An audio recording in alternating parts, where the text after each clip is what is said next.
नमस्कार। हमारे सामने प्रश्न है कि सोना और चांदी प्राय स्वतंत्र अवस्था में क्यों पाए जाते हैं। तो दोस्तों हमें ये बताना है कि आपके जो अन्य धातुएं होती हैं वो क्या होती हैं, अयस्कों के रूप में पाई जाती हैं।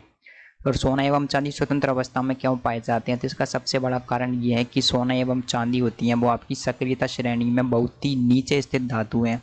तो सक्रियता श्रेणी में ये क्या आती है, नीचे आती है। नीचे आने की वजह से क्या होता है, इनकी सक्रियता अत्यंत ही कम होती है।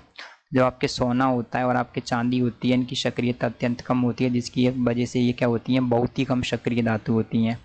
कम सक्रिय धातु होने की वजह से दोस्तों ये किसी के साथ में भी कोई यौगिक नहीं बनाती हैं। ना तो ये आपके ऑक्सीजन से अभिक्रिया करती हैं, ना ही ये आपके जल से अभिक्रिया करती हैं, एवं ना ही किसी अन्य तत्व के साथ में अभिक्रिया करती हैं। तो ये किसी के साथ में भी अभिक्रिया नहीं करती हैं, क्योंकि ये क्या होती हैं, अत्यंत ही कम सक्रिय होती हैं, जिसकी वजह से ये किसी भी तत्व के साथ में कोई भी यौगिक नहीं बनाएंगी, कोई भी कंपाउंड नहीं बनाएंगी। कोई भी कंपाउंड नहीं बनाती हैं तो क्या होता है, यदि आप इनको मिट्टी में पटक दोगे, जल में पटक दोगे, तो ये खराब नहीं होंगी, ऐसी की ऐसी बनी रहेंगी। इसीलिए क्या होता है, जब आप इनको ज़मीन में से निकालते हैं तो ये आपको मुक्त अवस्था में मिलती हैं। मुक्त अवस्था में इसलिए मिलती हैं क्योंकि ये बहुत ही कम सक्रिय होने की वजह से किसी के साथ में अभिक्रिया नहीं करती हैं।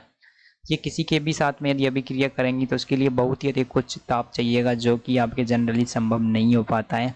यही कारण है कि सोना एवं चांदी प्राय स्वतंत्र अवस्था में पाए जाते हैं। तो सबसे मेन कारण है इनकी सक्रियता श्रेणी में स्थान बहुत ही नीचे है, जिससे ये अत्यंत ही कम सक्रिय होती हैं, जिससे ये किसी के साथ में यौगिक नहीं बनाती। Thank you.